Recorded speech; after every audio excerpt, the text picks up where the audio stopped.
1 2 1 2, just testing the mic.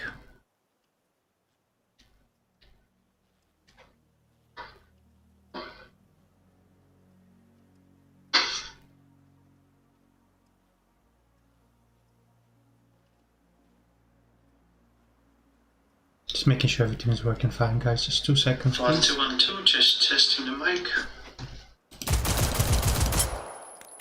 Just making sure everything is working fine, guys. Just 2 seconds. 1 2 1 2, just testing the mic.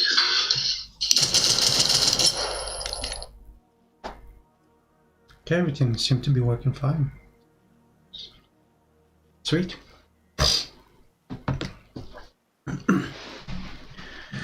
Nice. Okay, so anyway, welcome back welcome back, boys and girls, to some more of Generation Zero. This is our part 2. For those who is not aware what is Generation Zero, is basically a first-person shooter where you fight against robots.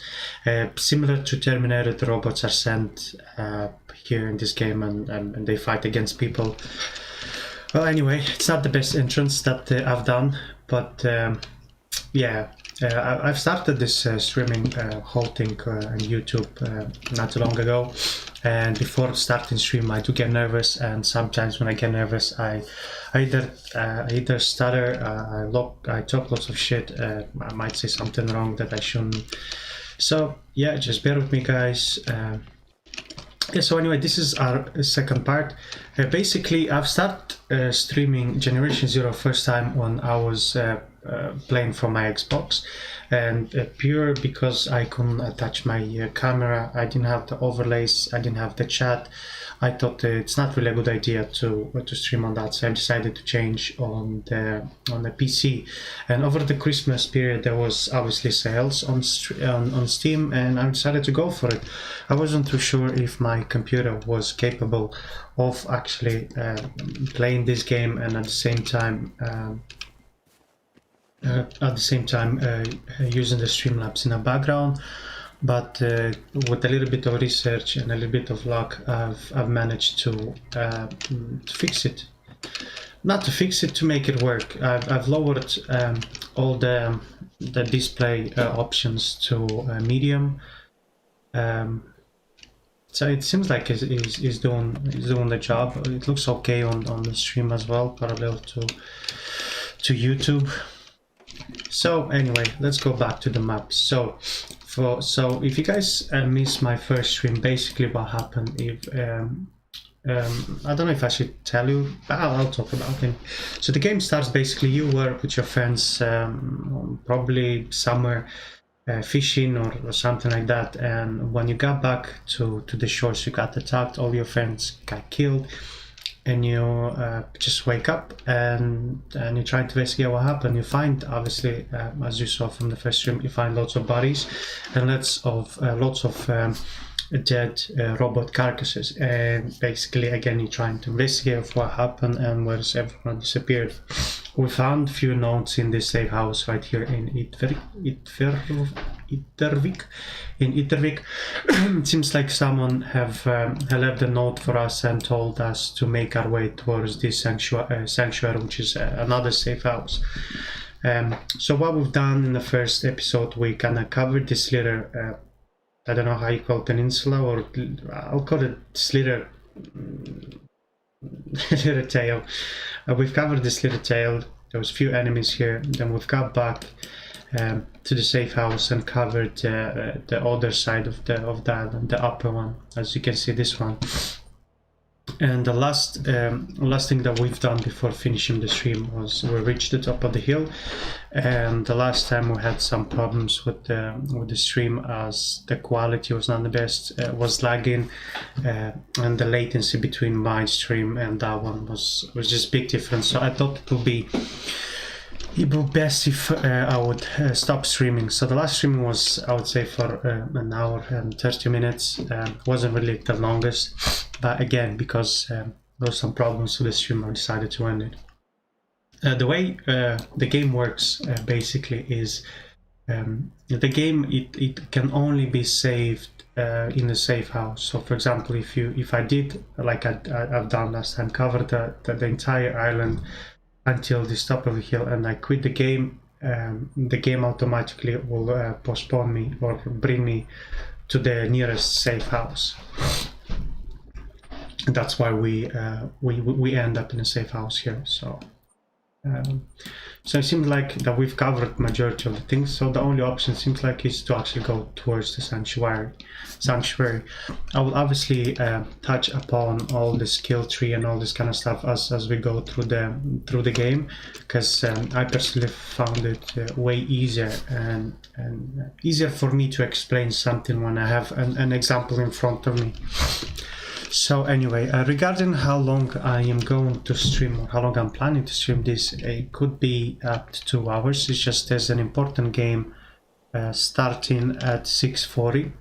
I am a fan of a football, and my favorite team is Manchester United, and they are playing tonight against Wolves. And some might say it's one of the important games. So yeah, we're gonna have a 2-hour stream, and then I'll have to finish around that time.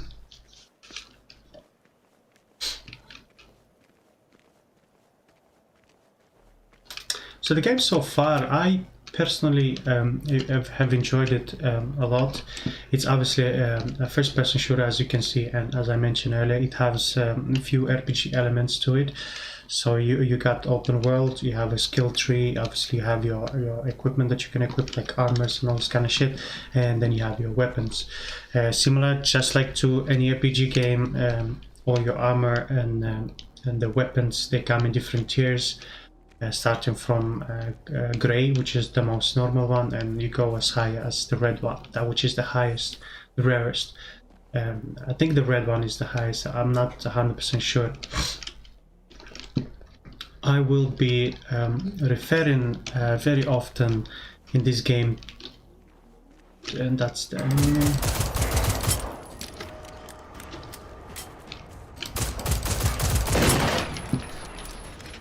I will be referring quite often during this playthrough with original playthrough, and that's what I mean by saying original playthrough is I actually played this game the first time when it came out, which is, I'd say 2 or 3 years ago. I can't say 100%. And when the game came through, I obviously pre-ordered because I thought it had really interesting idea behind it, and the concept really interested me.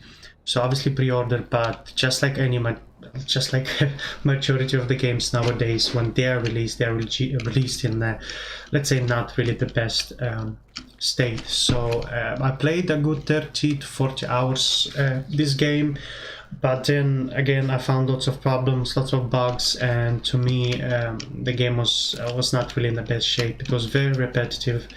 There was no NPCs.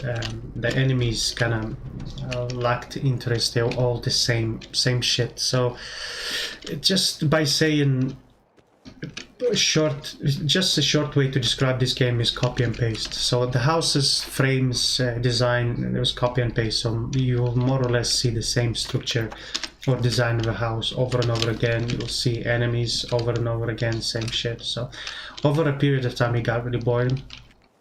So it's quite obvious that I love that game. I left the game, I dropped it, and I never went back.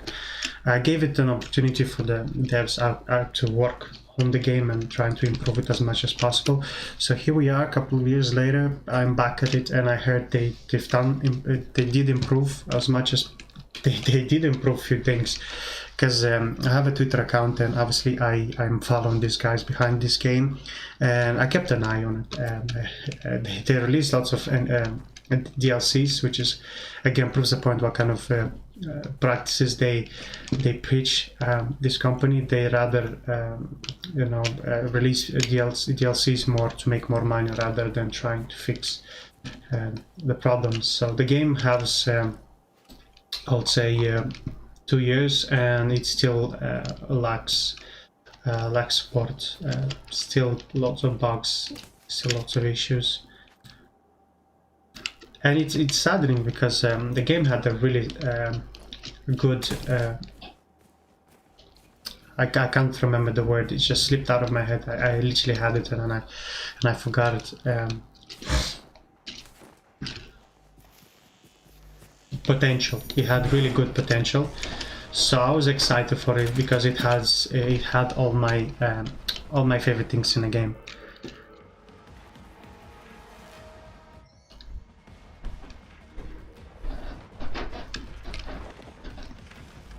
I'm not too sure why it's lagging. Is it the game or it's the internet connection? I don't get it.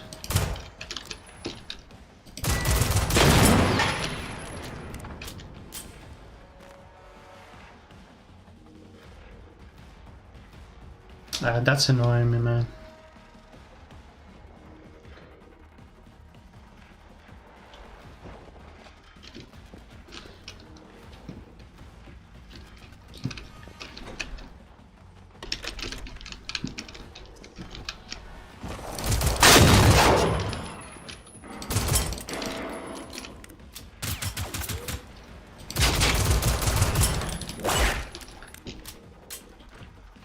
Could it be the internet? Because I don't know, the Dark Souls, when I play Dark Souls, when I stream Dark Souls, it doesn't seem to be lagging as much as this game.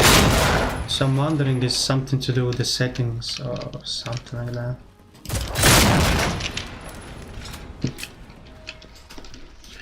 Allow me just to play a little bit to the settings and see if that will make some... I'll just go for medium and let's see if that will make some changes to the game. So I'll go with mostly with lows.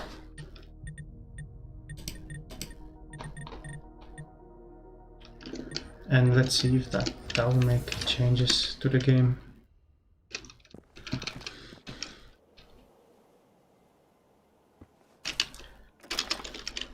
It's really weird. Dark Souls seem to be working fine.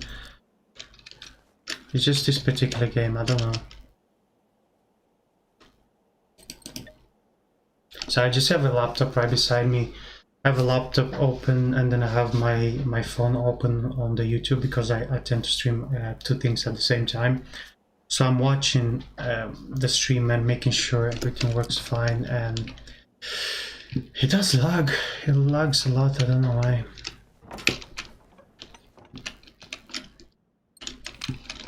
But anyway, I've lowered everything to medium and so far it seems okay. Let's just see how it goes to the next battle, like next encounter with the enemies, and hopefully that will show us at what stage we are. But anyway, so yeah, the game had lots of potential. I was really enjoying it, and I like the idea, but they didn't put much effort in it, and honestly, it seems like majority of the gaming companies are doing the same. I've not long ago pre-ordered Assassin Valhalla as well for €120 on the first day pre-ordered, but the deluxe edition. And boy, when it came out, that shit is disgusting. Oh my god, I'm trying. I have my how you call it, my own YouTube channel, and obviously I'm trying to upload videos there as well. And I started uploading how you call it, the gameplay of Assassin Valhalla, and dude, sometimes the game would either lag, the game would crash, or the one that pissed me the most is my files got corrupt. So let me explain in more details. Basically, whenever I got Assassin Valhalla, I've been growing up with watching like Viking movies and shit like this, and I personally was a big fan of the Vikings theme games. So when I heard Assassin Valhalla, I was really excited. So without any thoughts, I obviously pre-ordered it because I was excited. And so, but then I got involved with Twitch and all this kind of stuff. So I thought, look, I needed to decide what would I rather do instead. Would I stream it on Twitch? Would I do it for YouTube? Or obviously I wanted to play my own time as well. It's quite obvious. So what I've done is for Twitch, since Assassin Valhalla it has lots of people on it. I thought it's oversaturated, so I decided to go for YouTube instead and play my own private time. But what happened is, for some reason I had two savings, one was worth of content that I played during my own time, and one I kept for the gameplay on YouTube, and that was way behind. It's a huge difference, because I'm sort of a perfectionist, so when I play an RPG game I'm trying to do as much shit as possible. So in that game I had like lots of side quests done, like half of the most of the Norway was done, and the huge chunk of England, like I've done most of the things. And I don't know what happened, but the game itself somehow corrupted the files and it disappeared. So I end up only having the shit one, the one on the start. And it's definitely not me who deleted, because I know how it works. I saved them on purpose two separately, and I actually saved them on a cloud as well. You know, the way they have in Assassin's Valhalla, you save them on their servers or shit like this. So it just disappeared. I got pissed off, and since then I'm not playing that game. I just left it for a while, and hopefully they'll fix all the problems in the near future. But until then, I don't see point why would I be playing that game. I just have my coffee, sorry. As I said to you earlier, I've had my YouTube channel and I uploading at the same time the gameplay, and the game is so shit that I'm not uploading the gameplay that much on my YouTube at all. Like I'm uploading a video on my YouTube channel probably once every 2 weeks or 3 weeks, because I lost interest playing that game so bad. So anyway, we've reached the sanctuary here, and it seems like if we're gonna go to the logbook and see sanctuary, this one we've completed. So like a location are blah blah blah blah region, you're now armed and can defend yourself. However, it will be good to have a safe location to hold up in and return to should things turn for the worst. Following the road should lead you to some sort of civilization where you can find people, or in the worst case hiding place. So search, our objective this moment in time is search the Idolmen church for anything of interest left behind. So that's what we are going to do now. So as you can see, we've reached this church. There's dead bodies, there a military guy, a dead body, and lots of robots. So it obviously raised the question of what happened with the human remains that are not here. So maybe since we start talking about the enemies, I can touch upon how I describe them, what they do, and all this kind of stuff, like a little bit more information about them. So these particular guys, I personally call them doggies, because you know, they have a shape of dog. They are on their fours. They obviously have a weapon that is attached here on top of the frame where I'm pointing right now. And the cool thing is, majority of the enemies have a weak point, which is usually, in this case, this doggy, he has a petrol canister here attached on top of his body. And if you have a rifle like I have right here, you can actually see it from distance and snipe it. So if you're a good shot, you can actually shoot them in one bullet and kill them. Now if we can pay attention and have a look at the color pattern, as you can see here, this particular doggy is black and orange. Just like your RPG, any type of RPG game, enemies comes in different tiers. So this particular guy will be the weakest tier, so the weakest enemy, and obviously different colors. The higher you go, the stronger they become, the smarter and the better guns they have. Remembering from 2 years ago, they go in this order. They go orange, then you have green, then you have I think blue, and then you go, the most dangerous one will be black and red pattern. So more than often you'll see enemies patrolling the roads in a group. They rarely by themselves. So if you see a group of enemies and they're all with black color, then you should know that you should be maybe staying away from them, or be cautious and not you know, start to fight them head to head, you know, because they can be obviously way stronger than you. Since we are talking about the strength, I just want to mention something that I'm personally playing on the easy mode, and the reason for that is, and I think I said it millions of times, I'm not playing games to make myself suffer, to you know, to I'm just trying to enjoy my time while I play games, because it's one of the things that I enjoy doing a lot. And for me to play games like Dark Souls is kind of crazy. I know you're gonna say, "Hey man, but you are streaming Dark Souls."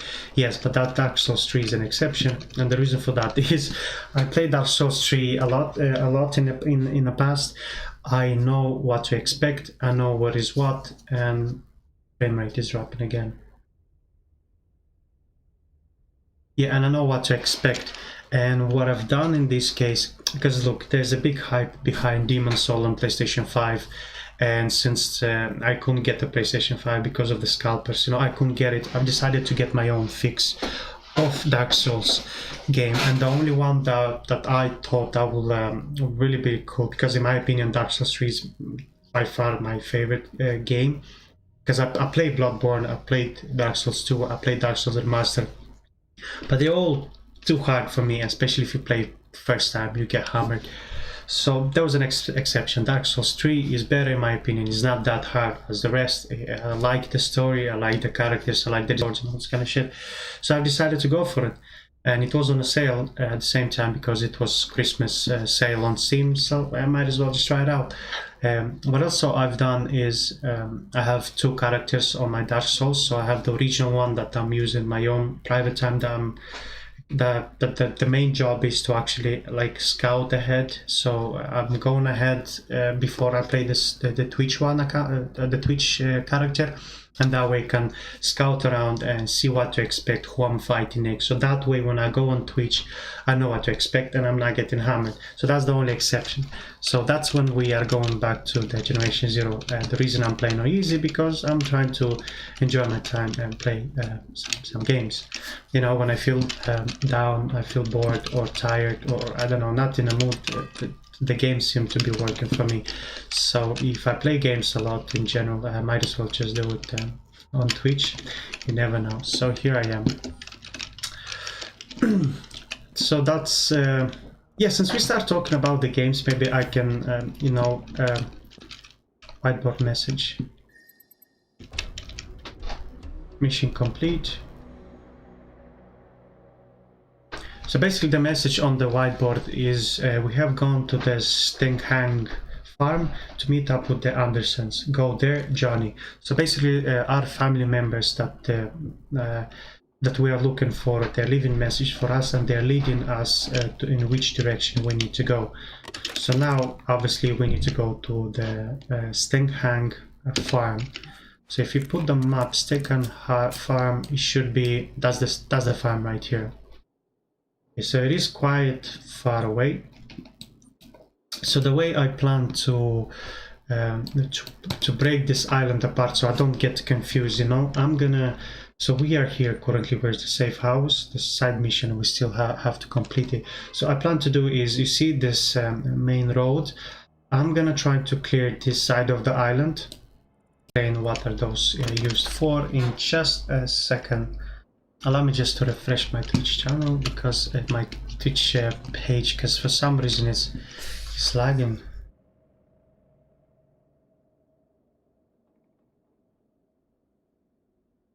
You know what happened yesterday? I was streaming Dark Souls 3, right?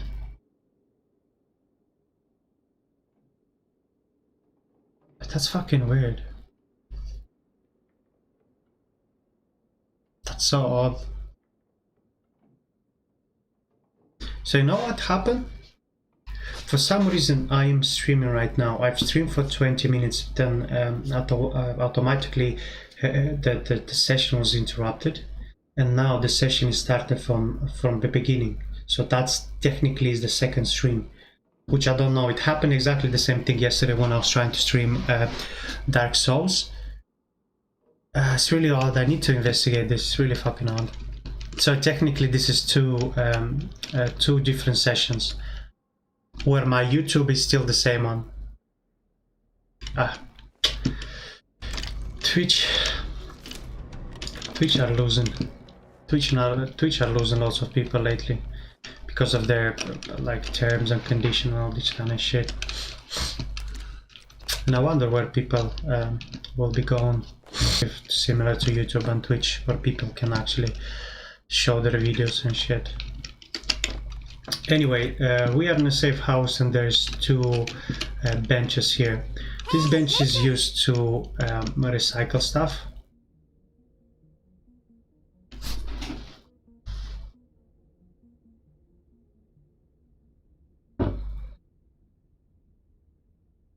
It's really odd. Really odd. So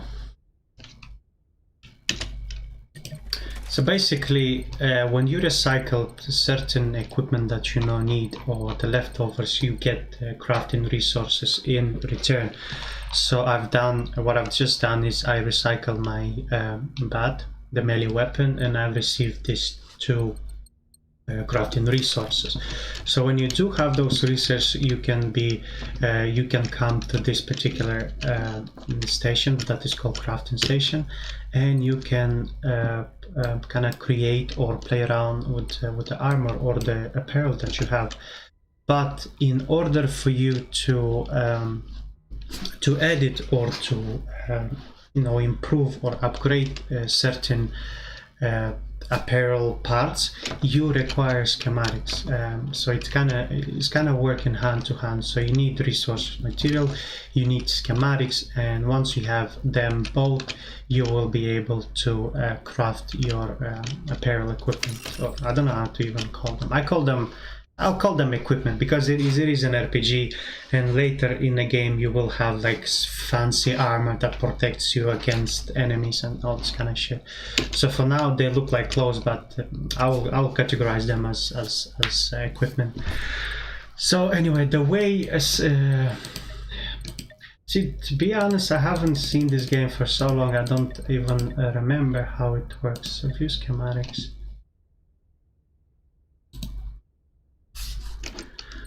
Okay, so I think I'm trying to remember. I'm remembering now. So basically, every equipment that you put on your character, obviously you can add certain stats, and for you to add the stats, you obviously, as I mentioned to you, you need schematics. So in this case, if I like the way this jean, the way it looks, I prefer the way it looks, I can obviously upgrade it to something cooler or something better. So you choose the apparel, you press view schematics, and it shows you which way you can improve this, this jacket. And obviously, the further you go in the game, you will find the fancier schematics, where instead of giving you 1% bullet resistance, it will give you, I don't know, 100 or 50% bullet resistance. So the schematics that I have picked not too long ago, it's called bullet resistant schematic, and it's giving us 1% bullet resistance, but I cannot upgrade it purely because I don't have sufficient resources. So in this case, I require 8 more plastic pieces in order to edit or to upgrade this jacket. So yeah, so you get the point. See, as you can see, I moved to shirts parts, and it says here that I found the schematic earlier of 1% explosion resistant, but I don't have the schematic available. So it's all about trying to find it in the open world, the schematics, and once you find the schematics and have the resources, you will obviously be able to upgrade it or update. Sweet. So we're gonna back up. Since I don't have anything, any resources of use, I will just leave it out. We can ignore all this part for now.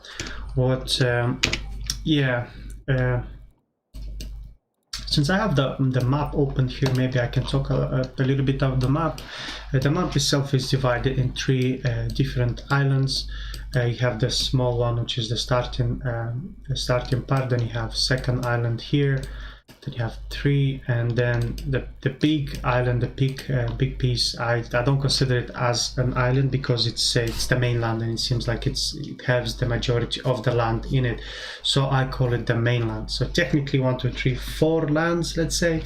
And from the information I gathered from the Twitter, this is a DLC area, and actually since I bought it on Steam for €15, it already included the DLC, so it's gonna be a long game for us. By the way, the original playthrough that I've done a couple of years ago, I've got as far as this military base here, this airport air run,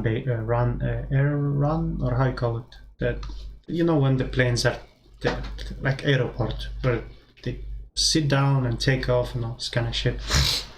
Excuse my language. I'm not really good at English, so I'm trying my best to explain as much as I can. But you know, sometimes I don't have the sufficient vocabulary to cover all the words. So sometimes I just call things the wrong way, obviously. So this is this as far as I got, and I remember there was a huge underground bunker under it.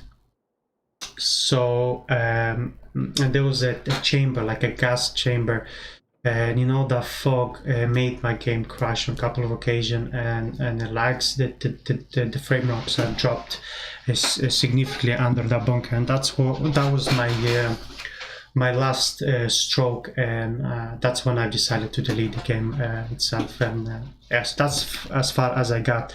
So as you can see, it's not really that far away. We're technically halfway through this island, and then you have 2, and then this part. So it's not that I got really far away. So basically what I'm trying to say that once I reach the mainland, we're gonna be at a part where we all gonna be excited, as we don't know what to expect to see ahead of us. Yes, I'm looking really forward. And again, since I played a couple of years ago and I'm returning now to the game again, I've seen good few updates, and they've added dead bodies, which is cool. They've improved the conversation. So the first time when I played this game, you know, the audiobooks or the logs that the game has for the missions, they would be in Swedish or Norwegian the first time when the game came out, because again, the game was rushed. The game was never ready. They just decided to release it for some odd reason, and they had obviously subtitles, but the subtitles, personally to me, they were too fast. So me as a foreigner, I didn't have enough time to read subtitles, and more than often I'll just ignore the main mission and the side quests. I'll just do it. I'll just focus on fighting, killing robots and all this kind of shit. So finally they've addressed that problem. Another cool thing that I've realized that they've done, they added lots of they've improved the houses. Remember at the start of the stream I told you that you know, the building itself, the houses that you can go in and investigate and search. At the start of the game, they're all being copy and paste of the same houses over and over again. The only difference was just the color. The colors, okay, there was small things like, for example, majority of the houses were with the stairs in the middle of the house. Then you have 2 rooms. They're like small changes. They were ridiculous, and it seems like they did improve it in this game, so I'm happy. So the point I'm trying to say is we are all going into this game without knowing what they changed, so we should both be excited. I mean all of us. I don't know how many people are watching me, because at this moment in time I have only one person watching, and it's my laptop, because I need to check the chat.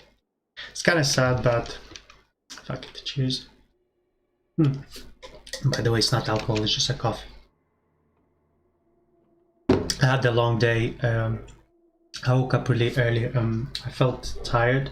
I tried to go and have a nap, but then everyone was keep texting me, and I woke up and I decided to have a strong coffee, just, you know, maybe that will wake me up. But anyway, that's that. Enough talking. I don't know, man. Some, you know, the way there's YouTube videos that gives you advice and all this kind of shit, and they talk, and they said it's very important for you to talk. And you know, it comes to a stage that you don't know what to talk about, and I start talking about, you know, gibberish, things that come and pops first into my head. Sometimes I self-introduce myself. I actually self-introduce myself every stream.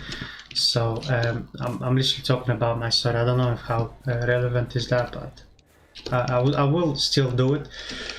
But not now, I'll do it later, of who I am or where I'm from. So anyway, that's the doggy, and you'll see the gun is on top here. Then you have the barrel that you can one shoot, one bullet, kill him, like I did just now.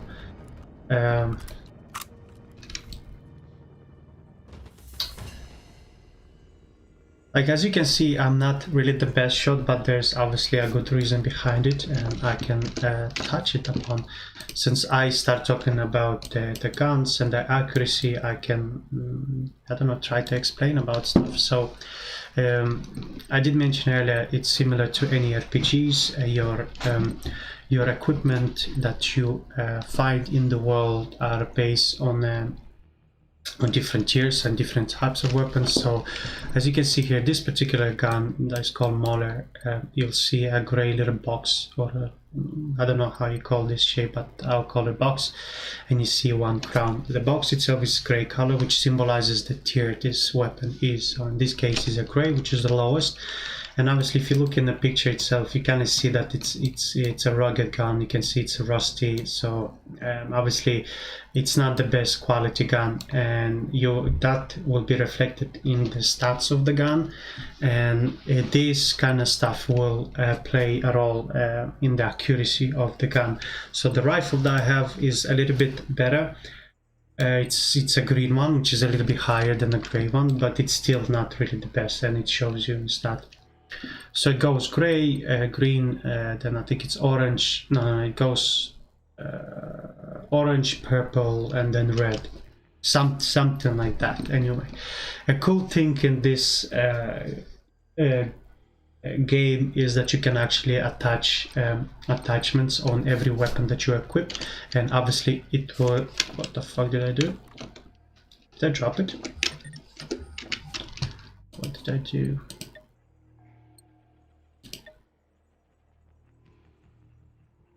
Sign. Okay, so sorry about this.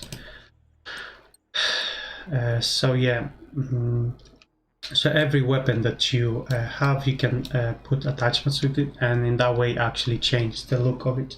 So in some way it's pretty cool as well. It gives you extra option, a customization option for the game.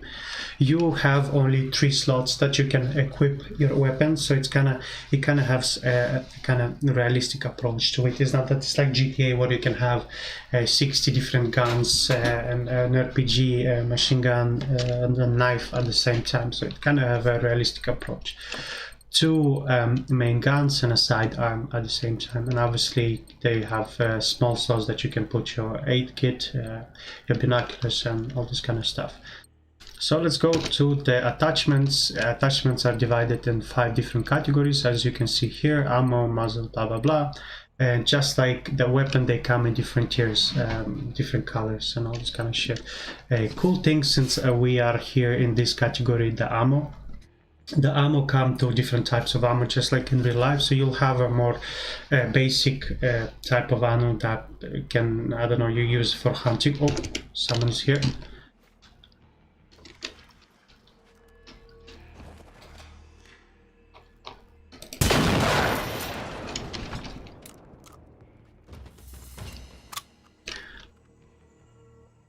This radar is helping us. Shows us there's someone ahead there.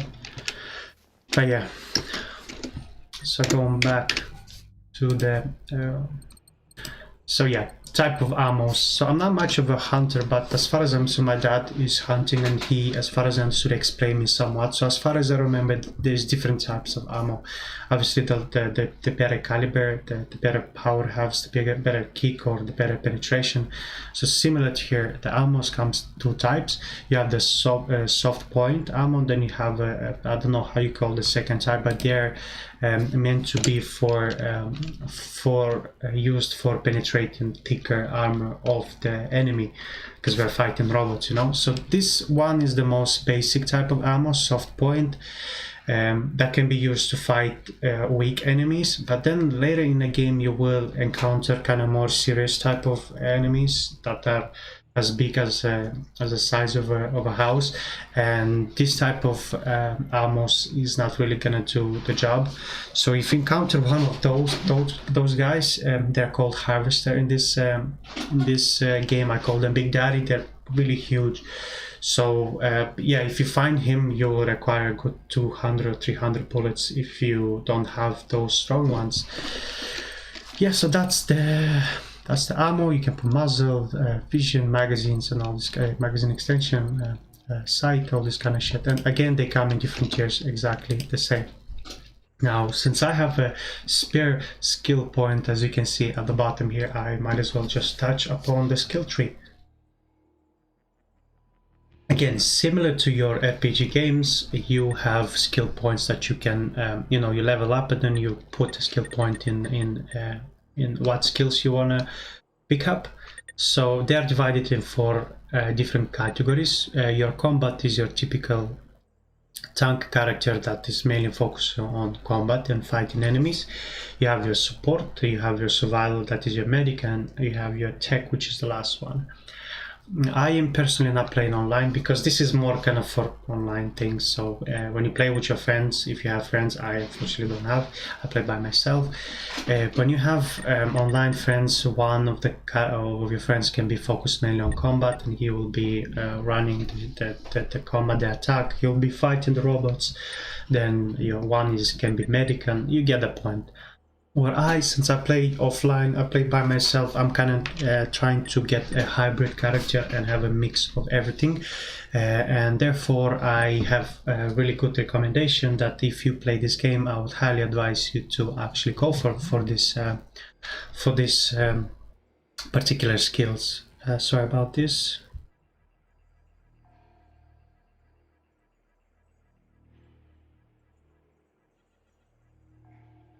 So just my girlfriend's birthday today, and she's texting me. She's having a dinner with her family, so unfortunately I'm not invited. Just kidding. She's actually feeling sick, so I couldn't go there in case she has the virus. Sweet. So going for the advices of what do I recommend personally. So I have almost 40 hours done the first time. Then I have another 10 hours done from my Xbox, and then when I decided to move on my PC, I'd say I have a good 3 hours right now. So I have some broad idea of what to have best, especially at the beginning of the game. So what I tend to go for starters is obviously the lock picking. Unfortunately, you cannot skip all the way to the last. You need to go through each point to get to the end. So for now, I'm gonna go for the chemist, which is basically increases the gas resistance, which is kind of really helpful, but not to at this stage, but later in the game. But the main skill that I personally would highly recommend is lock picking. The reason for that is more than often when you encounter in a game, you will encounter like a military base, and usually in military base there will be like a little bunker or a little structure that has locked doors, and just like your RPGs, again RPG games, if the door is locked, they must be hiding something interesting. So most of the time there's some cool shit behind the door, so that's why I would recommend you to go for lock picking. Second point for the starters that personally I think you should be going for is the carrying capacity. again, just like any RPG games, you have carrying capacity. So in this case, if you look at the bottom left corner that I'm showing right here, your maximum carrying capacity is 64 kilos. I currently have 20 kilos at the moment. So obviously, did you come across lots of things in the world? Sometimes you have a certain type of weapon that you like, that later you might change your mind and you're gonna want something else. So logically, it will be recommended to have more capacity. That way you can collect more shit. So again, you cannot skip all of them, but you know you can. After you get a lockpicking, you can. You should be making yourself. You should be making your way towards this one. As far as I remember, there's actually 2 points that you can invest in carry capacity, and that should bring your character up to 100 kilos of carrying capacity. And then obviously once you complete this, you can be focusing more on combat, because it will be very helpful in the later stage of the game where you fight one of these guys, as you see in the picture. That's the harvester that I mentioned you earlier, well, Big Daddy, how I call them, which is not easy to fight, and you will require extra damage. So for now, at the start, lockpicking and carry capacity is the most important. Then you have your logbook, you have your apparel that gives you different stats, your emotes, your team. Someone can join you online and they will be shown here. And I don't know what is these challenges for, but as far as I'm suited, for each mission or challenge that you complete, to get the prestige point. And based on the research, or not based on research, based on the news that I've heard from the Twitter account from the devs of this company, you can use these prestige points to purchase something cool, like experimental weapons. This is which is meant to be like fancy type of a really rare type of weapons. So yeah, that's for now. That's for now, because I told you I haven't played this game for a couple of years, so I still have no idea what are those, because whenever I play first time, they're not here.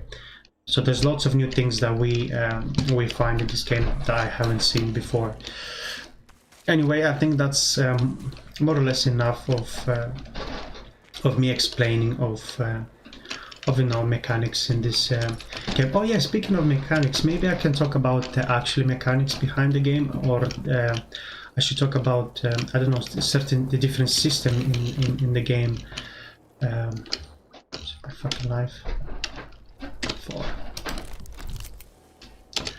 So just like any typical stealth games, there's similar system in this game, that enemies are attracted to loud noises in the game.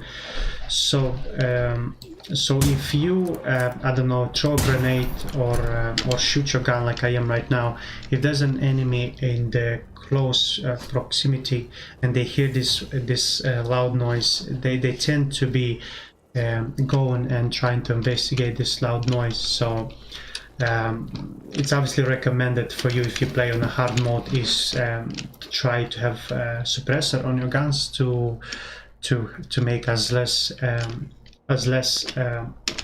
noise as possible. That's one of the mechanics. The second mechanic is the vision, obviously.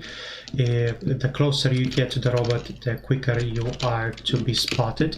And another cool thing that I don't think it's like something major, something crazy, but if you wear actually brighter color clothes in this game, you are more likely to be spotted, which in my opinion is actually really interesting. And by the way, this seems to be a very interesting Easter egg to Final Destination. I'm not too sure if that's what is meant to be, but it sure it looks like.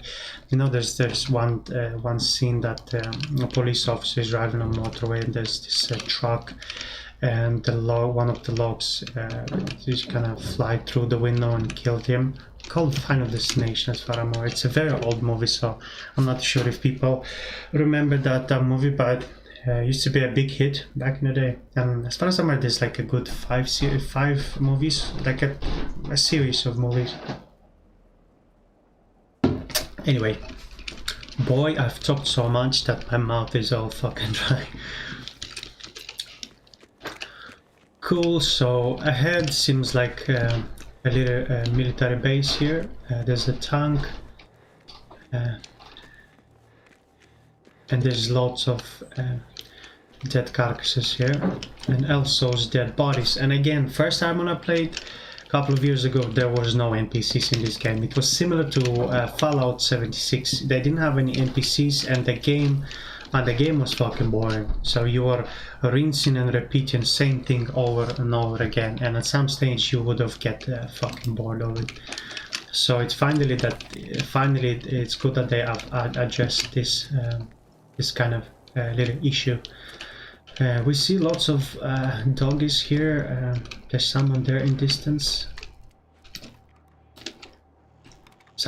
There's actually more than one. Look how many of them.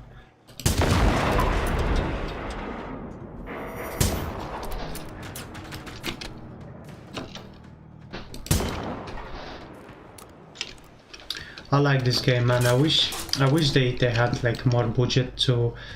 What the fuck is that? Ah, it's a doggy. I got scared. I thought it's one of the bigger guys. So as you can see, the enemies themselves is not really difficult to fight. It's just what you need to know is their weak point. If you know where to shoot, then I don't think you should be having any major issues. But again, keeping in mind, guys, I'm playing on easy mode, so that's why I you know, can fuck around and show off. But if you play on a hard mode, you clearly wouldn't be recommended to be doing this kind of stuff. I forgot to you know, kind of add something on top. See, collectible items, I don't know if that like helps me in any way if I get the X experience. Okay, so we get X experience. Sweet. Something that I forgot to mention, you know, the way I start talking about different mechanics of the game, where like the vision, people, robots can see you from distance. Yeah, might as well just touch upon very quick something else on top. So you see the fireworks, you can use them for distraction, because robots are attracted to bright colors or to loud noises, all this kind of stuff.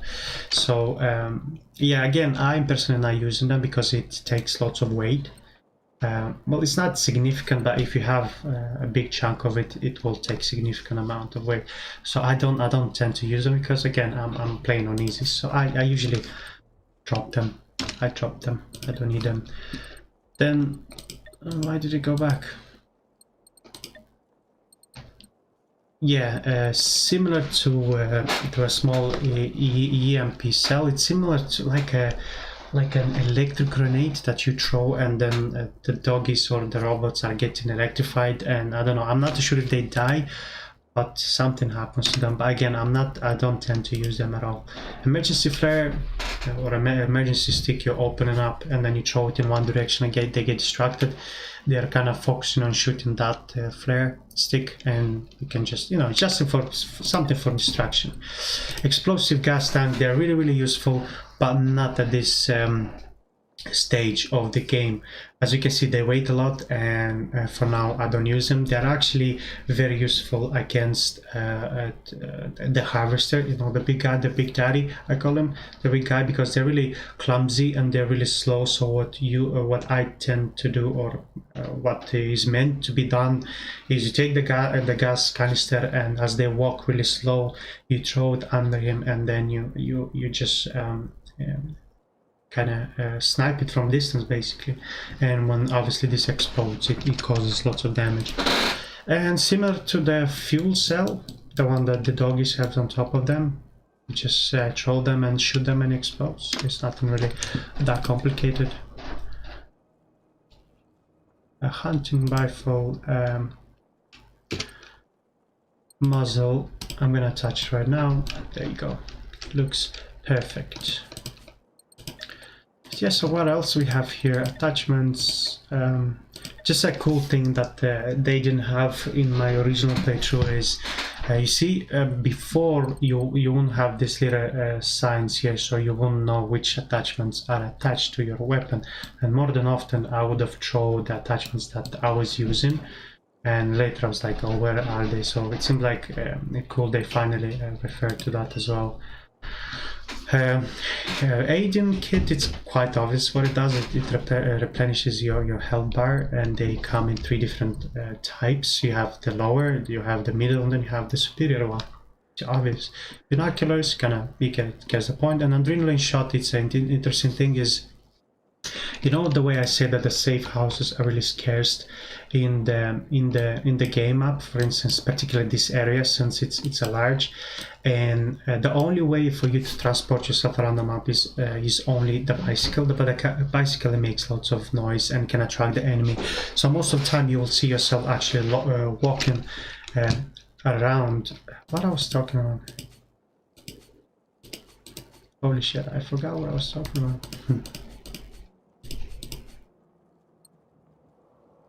Oh yeah, about the...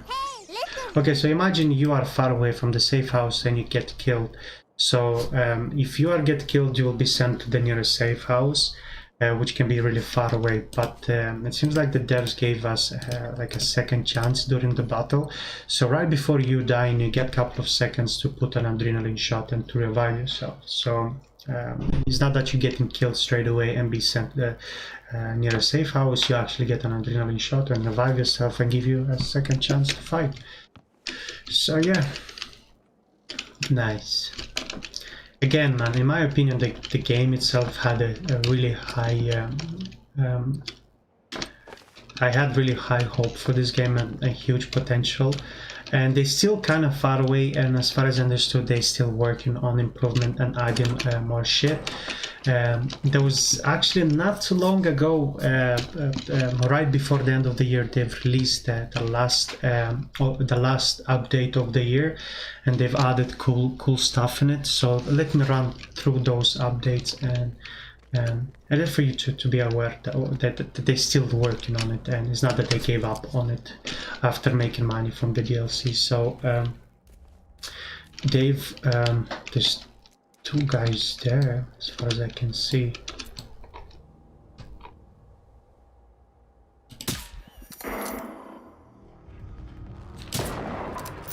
And then the second one should be somewhere there.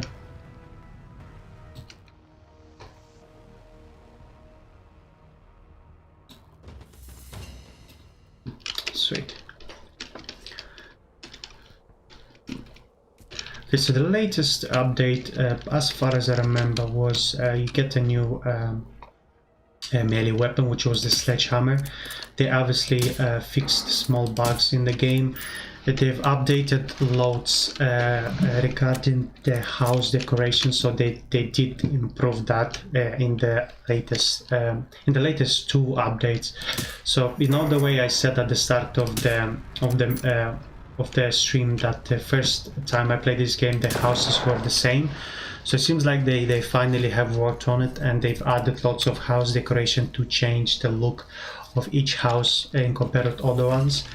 They've also added new different military infrastructures and new all this kind of stuff. And they actually added like a new, I don't know how to say it correctly or to say it better. Basically, they've added like a Russian military base suit crates and all this kind of shit that kind of hints at where these robots possibly came from. I still don't know where they were just with the latest update have appeared new bases, so it could be related to where is this enemies coming from. We are yet to find out. So it seems like they've added more diversity into this game, which is more than welcome, obviously. They're still working on the game, so who knows, maybe I should have gave this game another 4 years. I should have come and streamed then.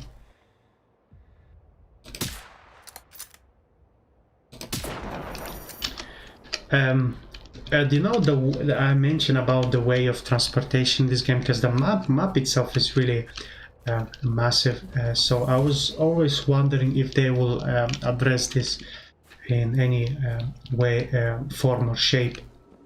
And so far what they've done is just added a bicycle, but maybe, who knows, in the near future probably they will be considering adding a car because it will make lots of sense. Since the enemies are attracted to loud objects, it will be cool if you can drive a car, and that way you get options. Either if you drive a car and want to get the point as fast as you can, but then you will obviously attract lots of enemies in return, or you can choose and stay silent and track not on. So it's like a balanced decision that, in my opinion, will be very interesting. So yeah, as you can see, they've added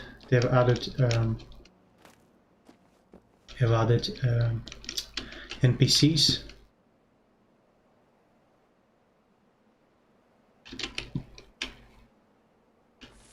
I don't know what's this flashing thing.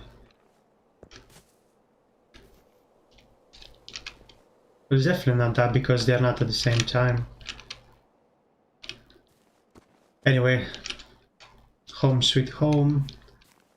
And a cool thing that again, since I've played it last time, it seems like they've added a few new secret location and new things that they've added in the game, which again, it makes it more excited for me as well, since I'm playing for the second time. So really excited, looking forward. So I'm gonna try my best to search every little corner as much as possible for us to discover all these cool new things that they've hidden away from us.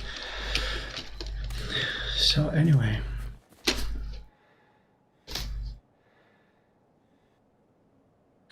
a cool thing that I told you guys, I grew up on playing consoles mainly because you know, I didn't have much money, so I went to the cheapest option. So most of the time I had consoles, but not too long ago, again, since I started doing streaming and YouTube and Twitch and all this bullshit, I finally decided to go for PC.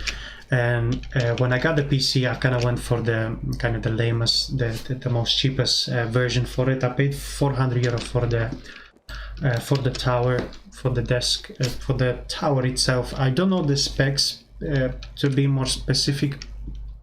It's something like i5 6700, something like that. So it's not like the high end. Then I've got the cheapest keyboard, the mouse, cheapest mic, and cheapest screen. And not long from the company that I'm working, they've decided to update their policy, and it seems like they're gonna be holding us at home for the near future. And Ireland actually went into a lockdown again for the next few months. So the guys at work, they've offered €200 allowance, so you can buy your office equipment for you to feel more comfortable working from home. So I got this cool screen not too long ago for €200, which is it's a fucking massive screen. It's that wide. It's 27-inch. And again, it's not like best quality or best brand. I went for the cheaper, how can I say? I went for a budget option, but with more extras, let's say. So I went supposedly the cheapest gaming screen possible that you can get on the market, which is AOC, 27 inches. And to be more specific, what type of screen is 27E11H. That's the screen I have. So far, I'm enjoying it a lot. It's actually really cool. I mean, what other jobs gave you allowance last time to get your equipment for you to work from home? In my opinion, it's really nice. So here we find the second type of enemy that we've encountered in this stream, and I personally call them spiders, or the little scorpions. And the reason for that is, if you come in close to it and look at it, you will understand why you call it a spider. See, this kind of guy, I call him, oh shit.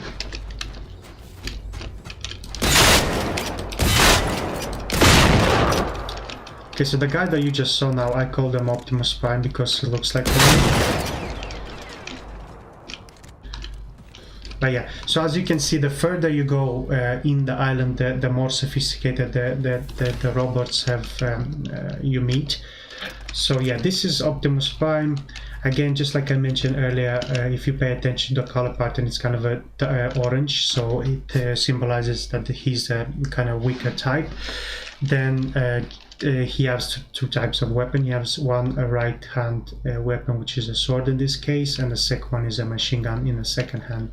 And again, like I mentioned earlier, each type of enemy we encounter, they all have their weak point. So in this case, this guy has his head here, and then you see these two boxes at the beside his between the head.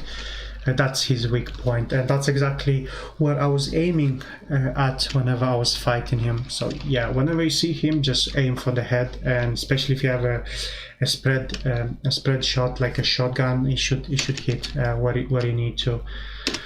So yeah, that's Optimus Prime, and that's another doggy.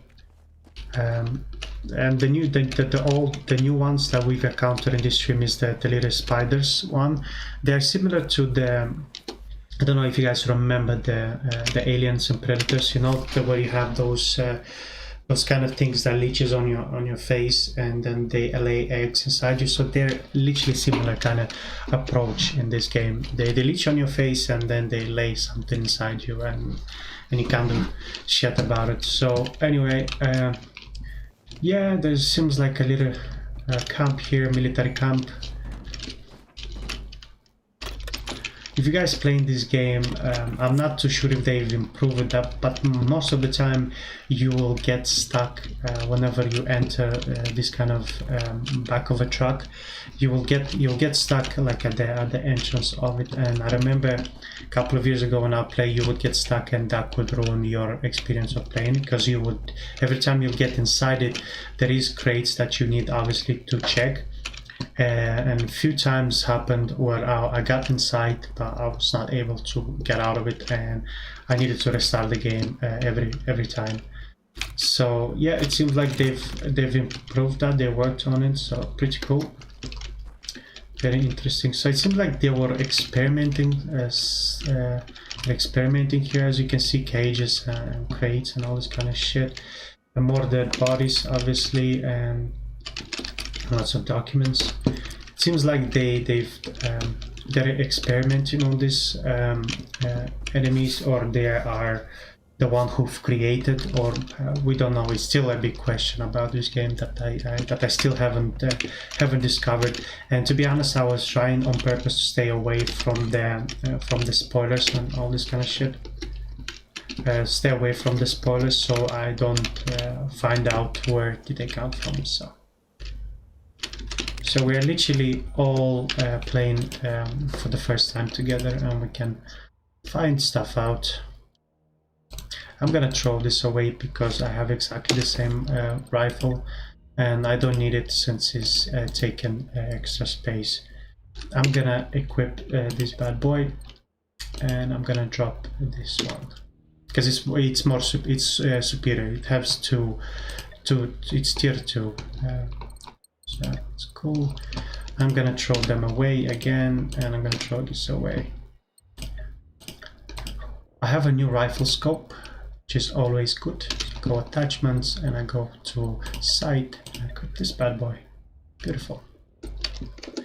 Now there's a problem, I don't know if you guys realize, but when I dropped this equipment, it seems like it dropped with the attachments with it. So just keep up your mind. So as you can see, I dropped the rifle that I was using, and it had the hunting silencer with it. Let's take this one. So the silencer. So now I just have to go back and equip my silencer attachment, muzzles. Yeah. Okay, guys, I want to go very quick to a break. To go to the bathroom very quick. If you guys don't mind, I will be back shortly. Okay, see you soon.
Okay, it seems like I'm back.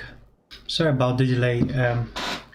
It's just as I said to you, my work he gave us a new screen, so I'm selling my old one as well. And there's a guy text me on Marketplace, and he wants to come and pick it up tomorrow.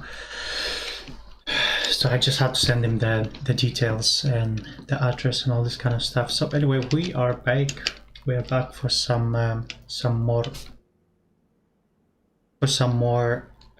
Generation Zero, and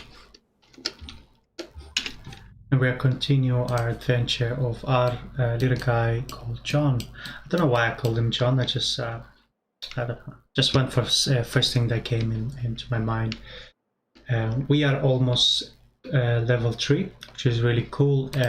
So which means that very soon I will be able to have a lockpicking skill available to me, and that way we will be able to travel back to this little building here, which is a little bunker that is locked, and you require lockpicking skill. And as far as I remember, there should be something interesting behind it, so let's see how it goes. Anyway, we've cleared this little area here, and it seems like our next point of interest is this farm right here. I'm gonna put up a waypoint to there, and let's go and see it.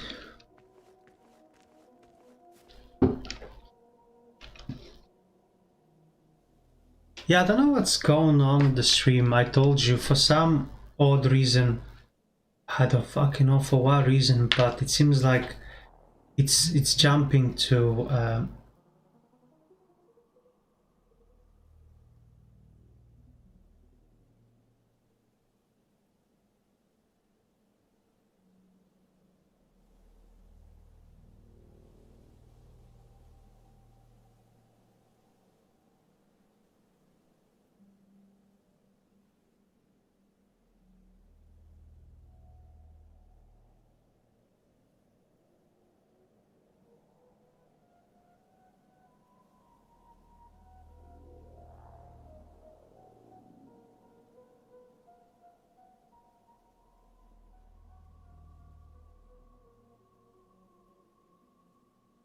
sorry about this.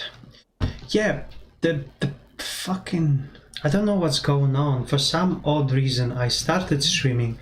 The stream was 20 minutes long. For some reason, automatically stopped streaming, and then it started a new one.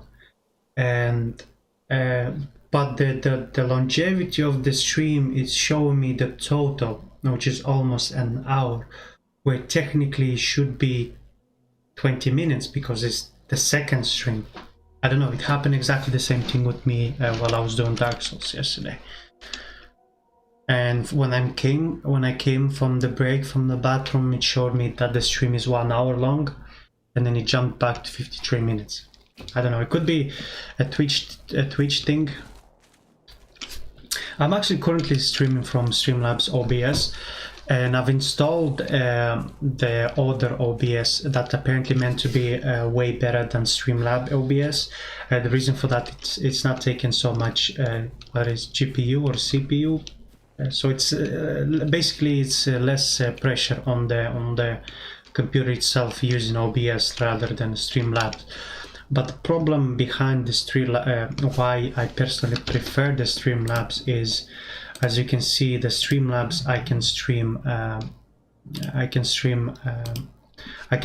Twitch and YouTube at the same time, and if I want, I can link my Facebook at the same time, so I can stream 3 platforms at the same time. Where if I go on the OBS, I'm gonna be able to stream only on Twitch for some odd reason. It's not for some odd reason. On Streamlabs, I'm paying the Prime membership, which is €20 a month, and that's why it's letting me. Where the OBS, it doesn't have this, so I don't know. It's really odd. Anyway, moving forward. You can see my desktop. You see my games I had there. I have what is it? Shogun 2. I've been always a big fan of strategies, and since I was playing a majority of my time on consoles, I was never really able playing on strategy on consoles. So I finally have a strategy. I have what was Euro Truck Simulator. I grew up playing as a kid in many games because I'm a gamer, but one of the games that I kind of fell in love with was the 18 Hot Wheels or something like that, which is a truck simulator as well. It was one of the first truck simulators back in those days.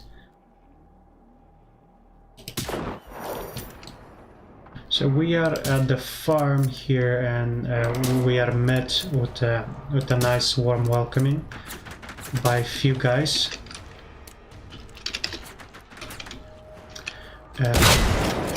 The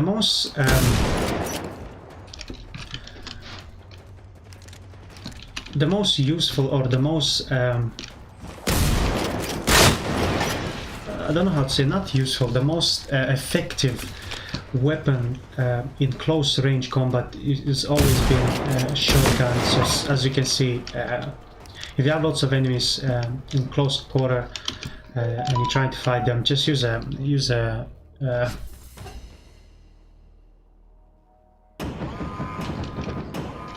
oh, speaking of this, there's I'll explain this giant A56 456 now.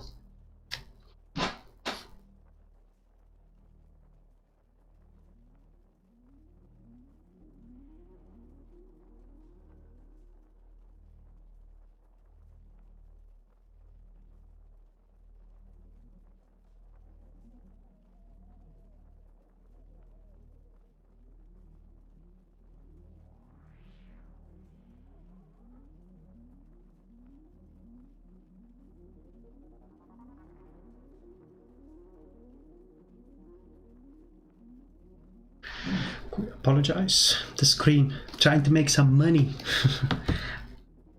I have a spare screen, so I'm trying to sell it, as I told you earlier. So just spare money on top of it. I'm selling it for 40 euro. It's kind of an older type of screen. I got it for cheap, and might as well just sell it since I don't need it.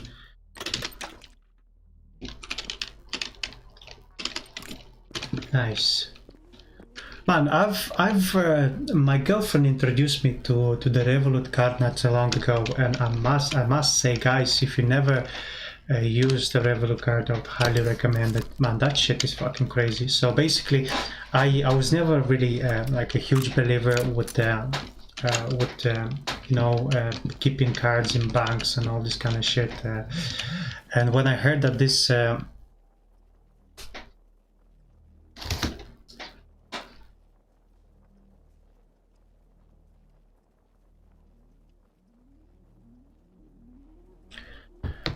yes, I was never like a huge believer, because as far as I understood, Revolut, it doesn't have like a physical bank structure. It's everything like crypto bullshit.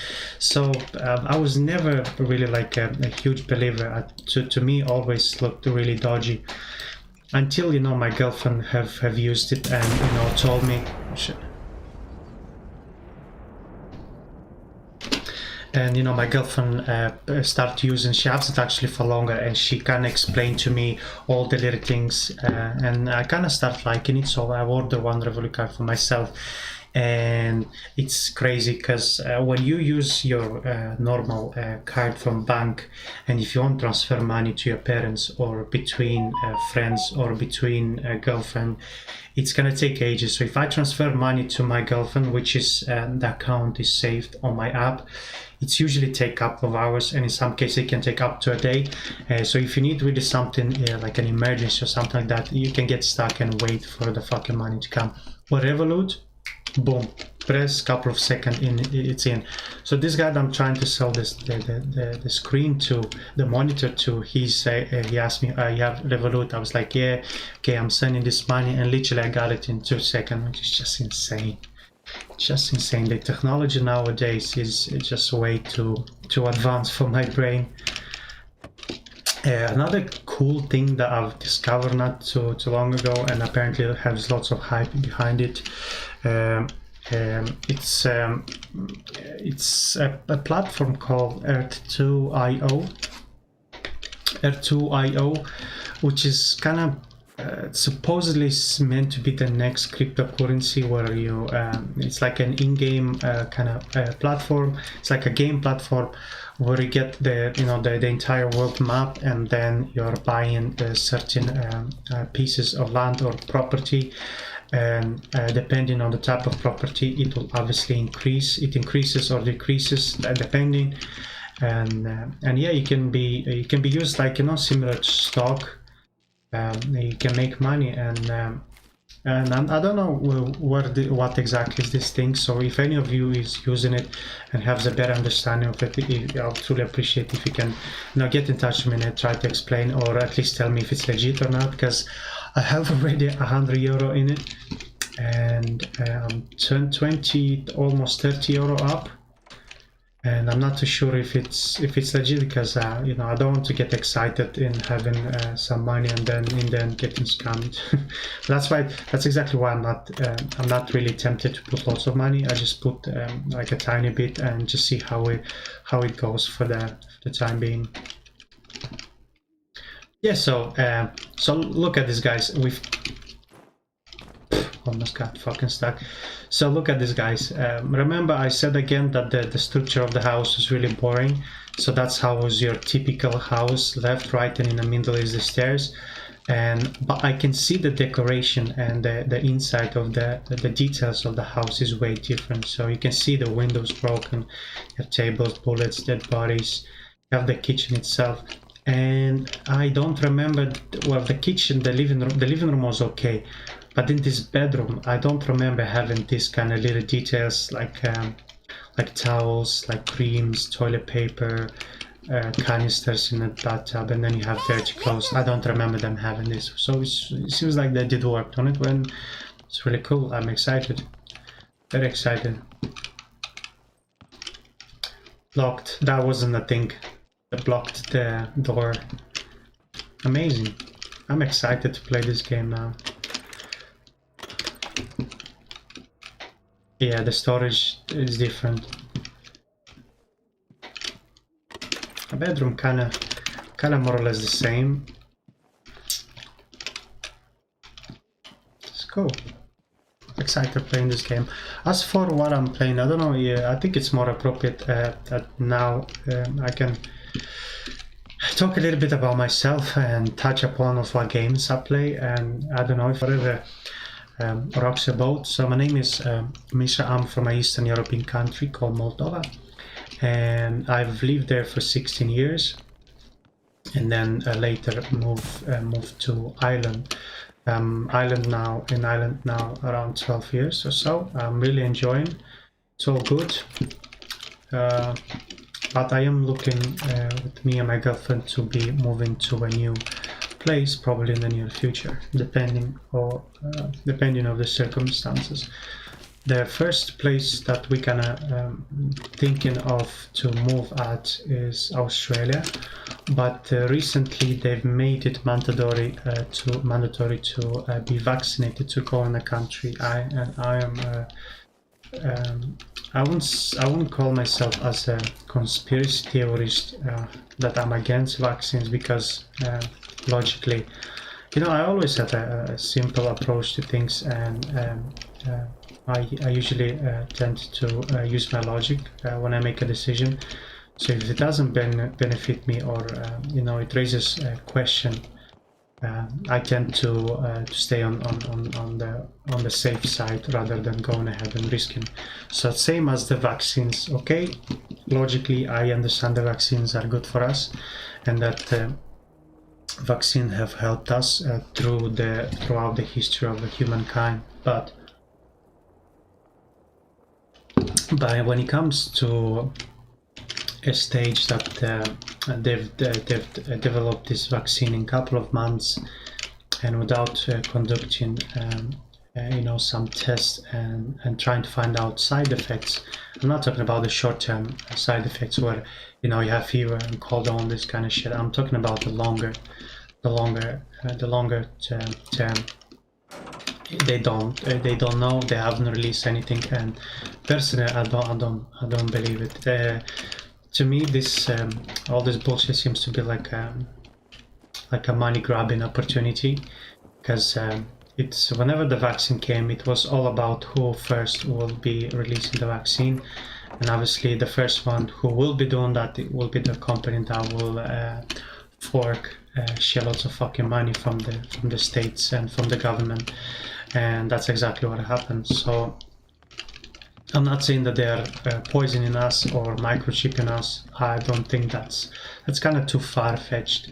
But what I think is they've tried to do it so quick to have to get these deals with the governments that they didn't really paid attention and didn't conduct experiments to see what is the long-term effects of the vaccine.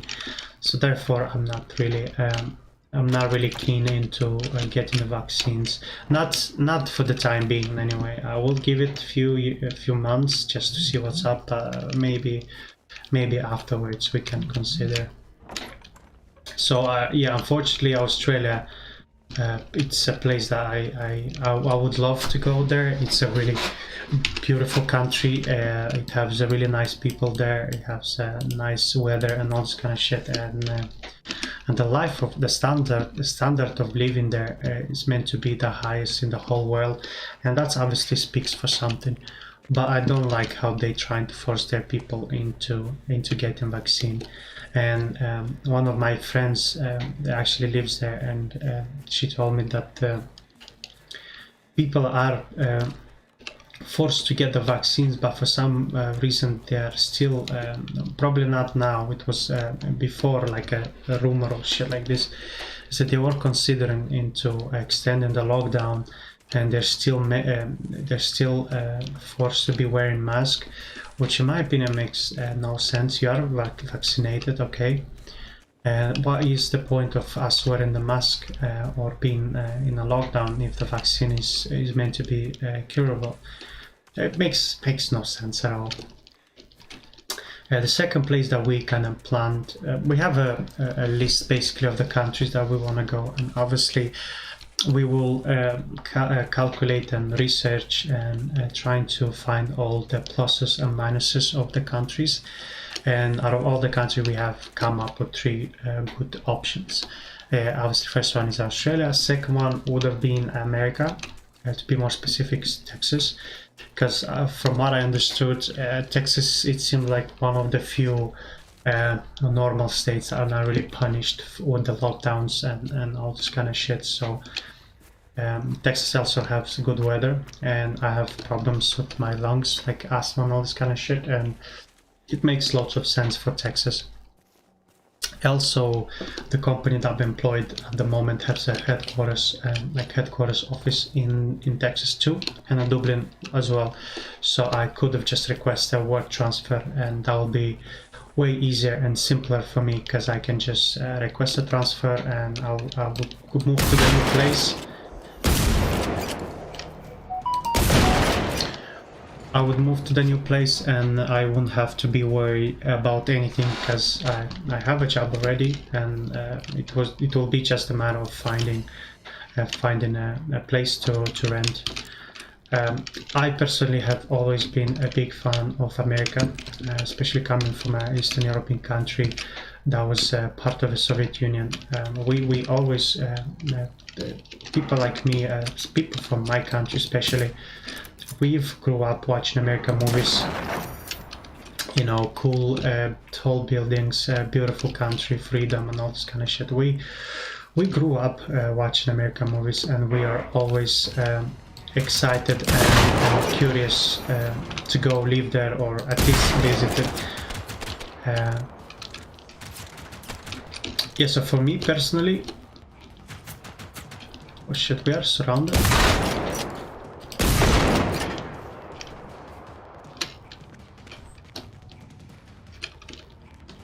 Anyone else?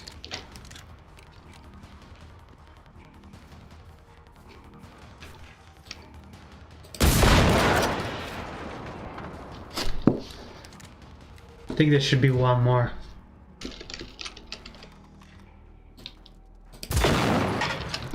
See, one bullet that it takes for you to actually kill it if you know where to shoot. One skill point gain. Yeah, So as I was saying, I grew up watching American movies, a big fan. I've always wanted to see like New York, high tall buildings. I wanted to see, the San Francisco, the Golden Bridge, or how you call it, the Red Bridge, that connects the two islands, or the two, I don't know how to call it. Then I always wanted to see the Red Canyon. In my opinion, one of the most coolest things in the world. So I personally want to go to America, but my girlfriend doesn't really. It's not really. Let's say it's not really safe going there at the moment with this Black Lives Matter and all this kind of shit. They have some people say they may be having the next revolution or this kind of stuff. So, and the most important, if we go to a different country and we don't get a job by some reasons, we're not going to be able to get a stimulus check since we are new there. So for the time being, we're going to give it some time and maybe let it settle in, and then we're gonna make a decision. So that's the second option that I personally want. My girlfriend wants Australia. Well, I'm not really against Australia either. It's just this few little dangerous species of animals that lives there, and she's scared, and obviously I'm scared too. But I would consider Australia if we get an opportunity. I would love to go there. America. And then the third option is Canada. My girlfriend was being as a student exchange, part of a college degree. She had to go to live abroad and to work for a company abroad, and the country she chose was Canada. She was there for 6 months. The only problem she had there is it's not so much as a problem, but if we wanted to compare the standards of living and the wages and the rent, she cannot tell me. So she cannot tell me much information because she was paying a cheaper rent, but the work that she was working, she wasn't getting a full-time job, paid job. She would get only like a half or a quarter or something like that, because the college, that's how it works, student exchange basically. So we're not too sure what is their wages like, so we're not compare. But other than that, it's really a beautiful country as well. Large, living standard is good too. But again, if we make this big decision to move to a new country, it will be like starting all over again. So I personally wouldn't like to move to a country where the standards of life are exactly the same as the country I am currently in. So if there's if the wages, the living wages, the minimum wages of the country is the same as here, I do not see the point. Why would I move there? If the rent is exactly the same, why would I move there? It makes no sense. That's why I'm more keen to move either America or Australia. Australia, the minimum wages is like $20 based on the research I've done. And if you convert this into our euro, so I'll say it will be like around 14 euro. And 15 euro, it's already a significant boost in compare with in Ireland, the minimum wage is 10 euro and 10 cents an hour. So yeah, it speaks a lot. And since my college degree, my background, my career background is mainly in hospitality industry, we here in Ireland are paid fucking disgusting for this job, considering the amount of stress and amount of shit we have to do. From that aspect, I think I've done not the best decision in my life, and I kind of in a way regret it. But what I understood is in Canada, the hospitality industry is fairly really well paid, and I don't have a problem going in this back in this same industry if it's better paid, because I was getting paid like $11.65 per hour as being a manager on duty, and in fairness, a manager on duty has a lot of responsibility, stress, it's hard work, man. And if you compare it stress level to the money you are getting paid, it's Roland, are you home? You gotta help me. I'm at the castle. I've been hearing some weird gunshots in the distance, and no one is picking up in Southampton anymore. Just once told me that you guys have a lot of hunting stuff at your place, right? Oh, never mind. I'll drive over now. Yes, sweet. I tend to stay quiet when it comes to audiobooks or cutscenes or something like this, just for us to get a better immersed in the storyline behind this game. Because to be honest, I still don't know what the fuck is going on so far. I don't like to read. I'm not a really type of reading person.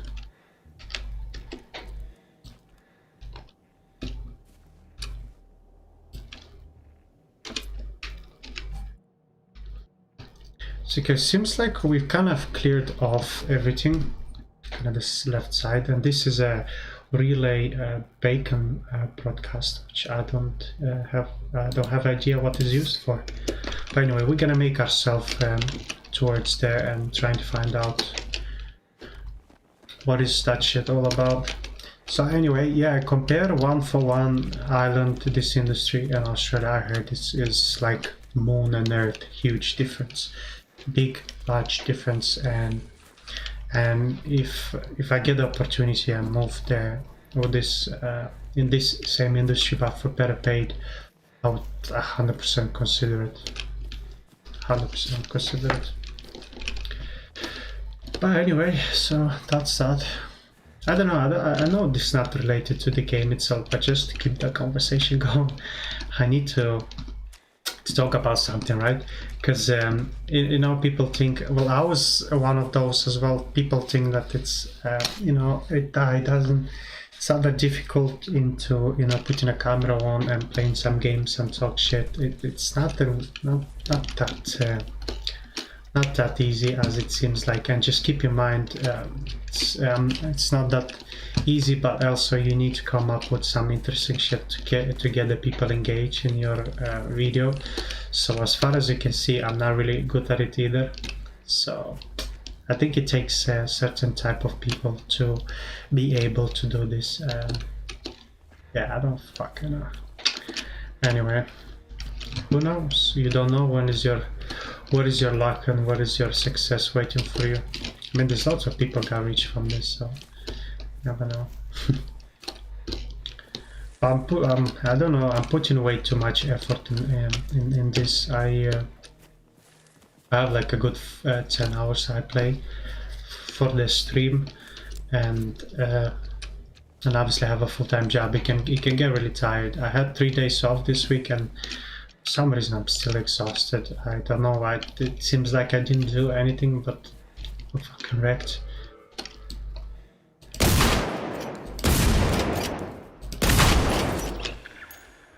Nice. The quality of the game compared with the console and here, it's really nice. I prefer playing on PC, and I kinda understand why PC gamers do not prefer the consoles, because why would you? Because you get the best options with the PC. Where is he fucking shooting from the ground?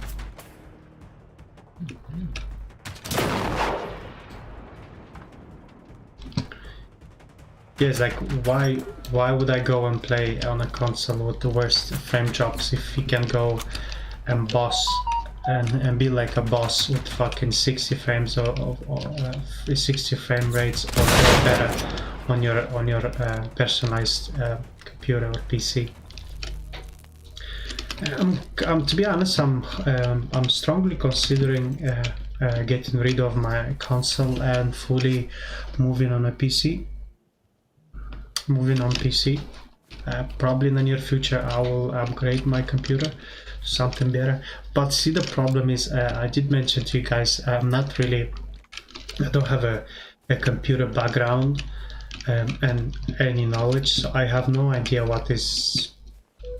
I know what is frame rate because it's related to games, but other than that, I don't know what is declusion, anti-aliasing, all this fancy shit. I can find out, I can do certain research, but the problem is the computer specs they're so difficult that it requires a certain type of research for you to understand what's what.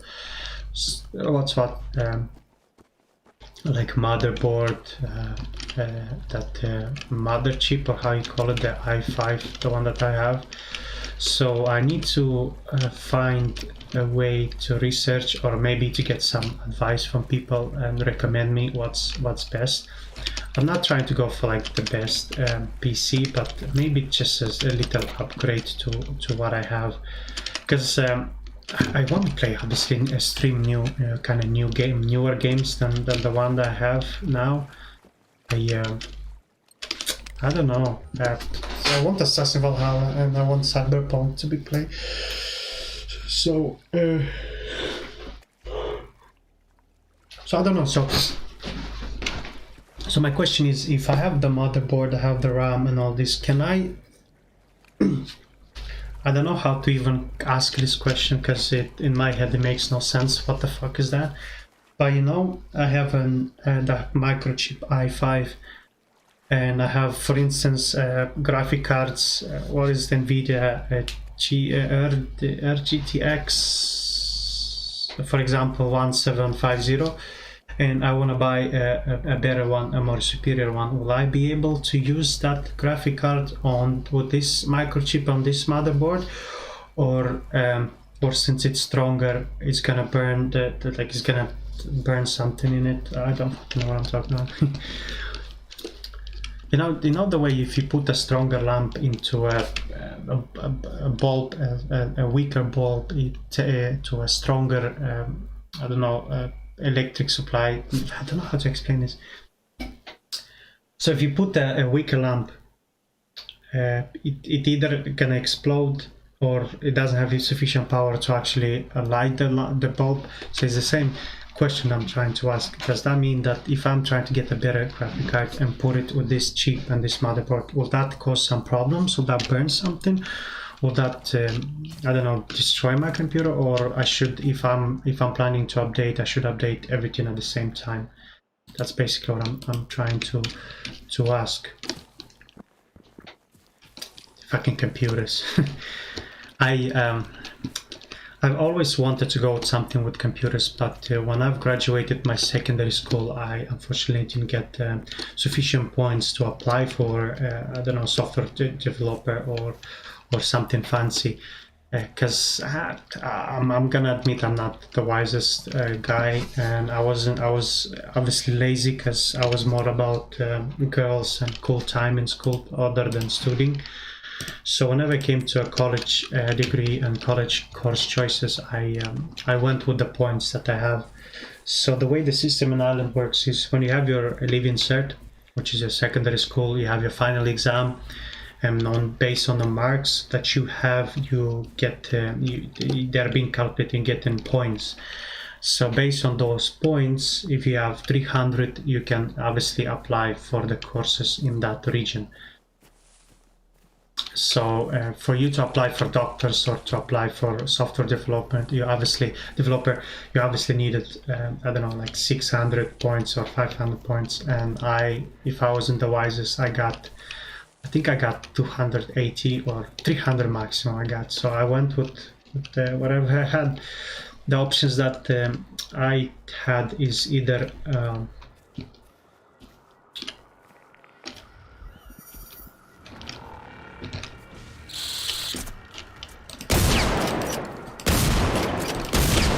fuck. This is a new type of enemy game, guys. Here, let me just shoot him very quick, and I'll explain to him. I'll explain to you what exactly it does.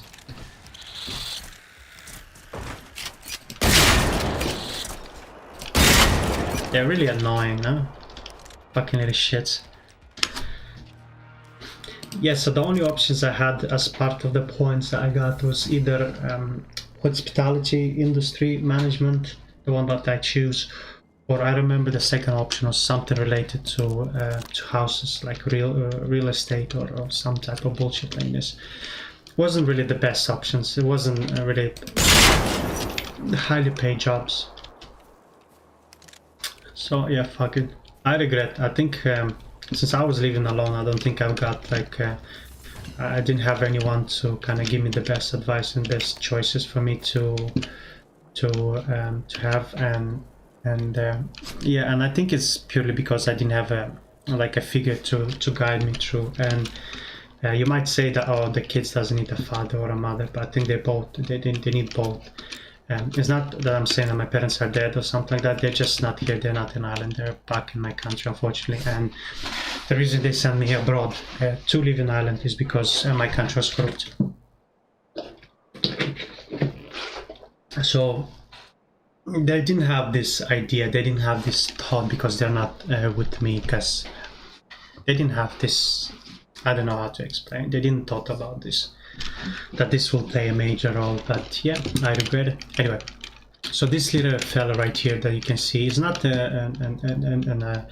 like a warrior type of robot. He's just I call him a hover robot because you saw he's kind of hovering. But the cool thing the cool thing about this robot is you can see he has speakers on top of it, and his main job is not to fight you. The main job is to warn and call for reinforcement. So if you see this type of guy, you should be aiming and trying to kill him as soon as possible, because if he releases that wave to warn the rest of the enemies, they will find you, and they will get reinforcement, and you might be finding yourself fighting against 5 or 10 enemies instead of 1.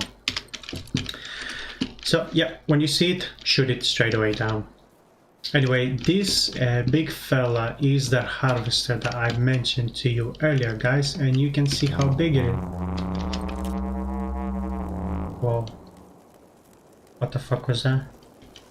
Man, you know what I must say, like, I usually when I stream I have like from 3 to 5 people are watching live, and for some reason I just have one person watching, which is me, because I might have 2 computers.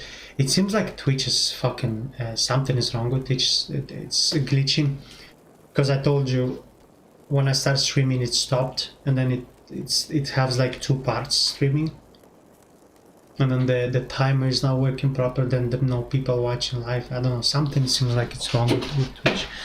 So yeah, guys, just keep in mind and be aware if you are streaming yourself. Just pay attention to that. But anyway, that's the big fella.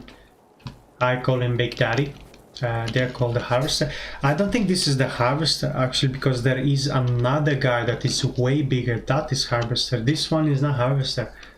I don't think so. But anyway, yeah, this guy has a weak point as well, and it's the back side of the robot. So when you battle them, you should be focusing on attacking the back of it. Some more dead bodies. Sweet. So cool. I'm going next to this little part here. Did I put it? Yeah, I did. Sweet. Let's do it. So it's actually 6:40 right now, and the game is starting in a few minutes. So I'm gonna reach that waypoint, and I'll have to stop the stream, unfortunately, because it's a big game for us.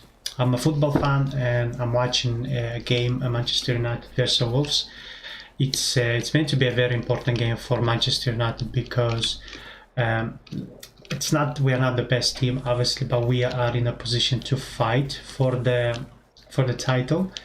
And this game is important because the team that we've playing against, Wolves, they've been playing a couple of days ago, 2 days ago, 3 days ago, more specific, against Chelsea or Tottenham, one of those, and they should be tired.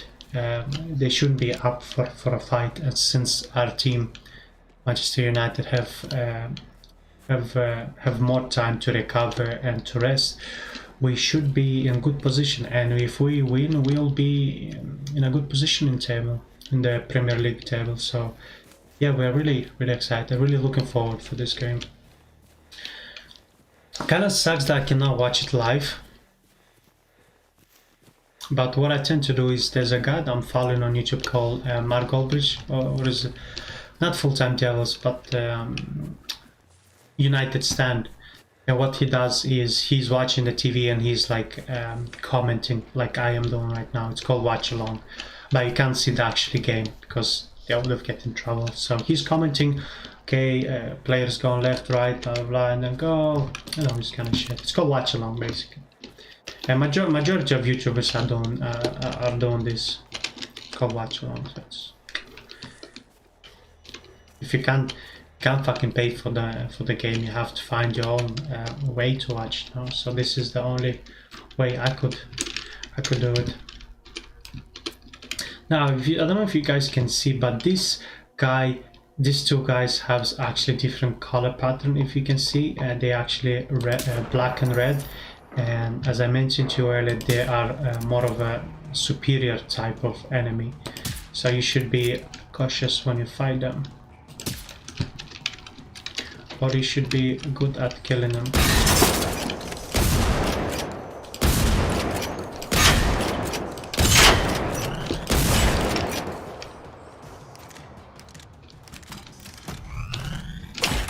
They kind of look dummy, honestly, because I did mention to you I'm playing on my easy mode, so it's not that hard fighting them. But yeah, that was them. And actually, I don't know if you guys realize, but this guy had a rocket launcher, and my first shot when I shoot, I actually disabled his weapon. I don't know if you guys realize, but I shoot right in the weapon and he lost it. And that's why he didn't have any weapon. He was forced to fight me like close quarters, or how you call it, close combat.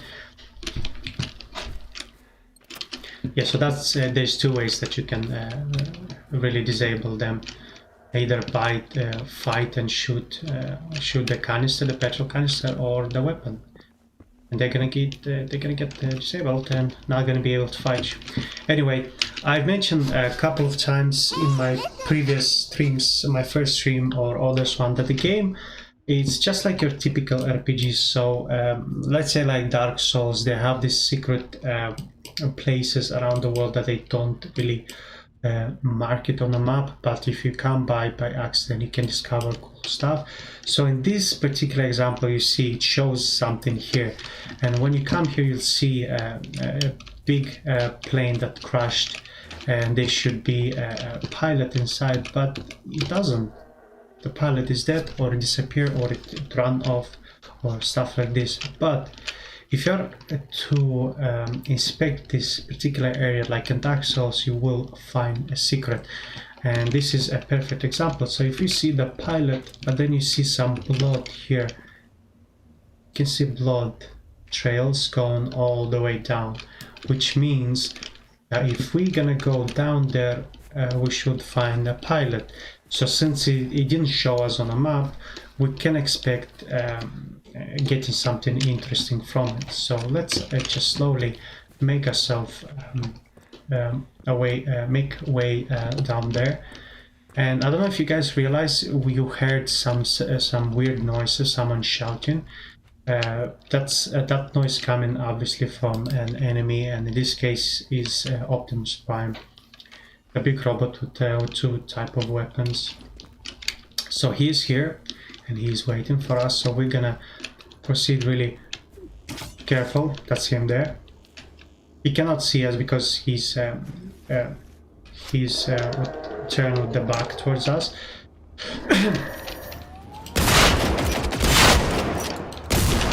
Ammo for it as far as I'm aware. So if we go to attachment, let's see. Yeah, we have only 11 bullets because this is kind of a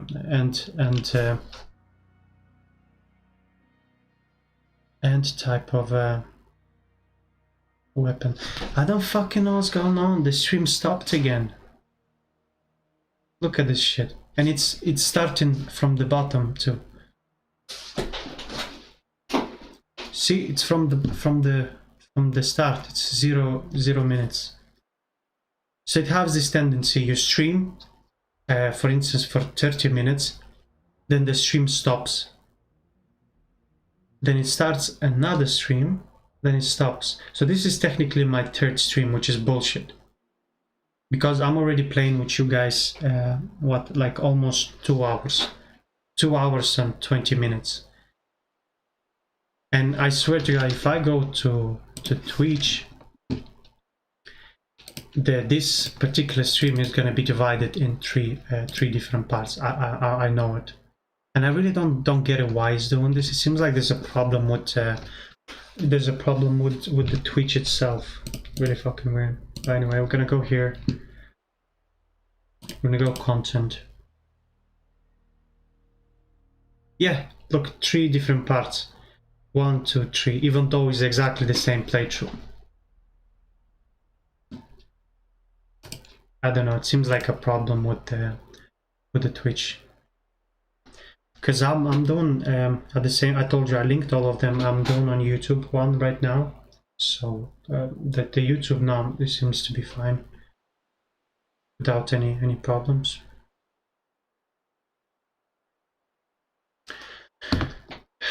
But anyway, I guess we came to the end of the stream.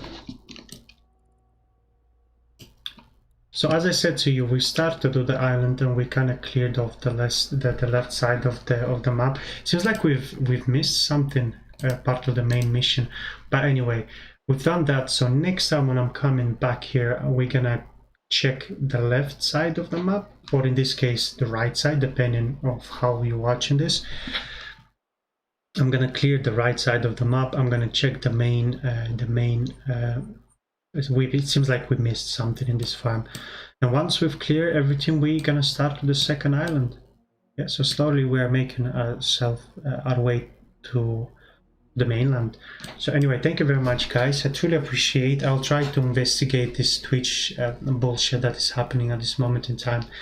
It was fine these days, but for some reason it started only yesterday. So yesterday, the second session that I've had with Dark Souls started, and today I don't know what's going on. But thank you very much for coming by. I truly appreciate. If you like the content, please give me a follow or check my other social media accounts.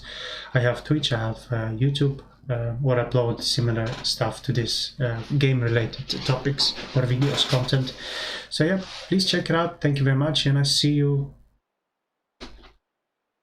Thursday. Thursday is my day of streaming. Thank you very much. Enjoy the rest of the day.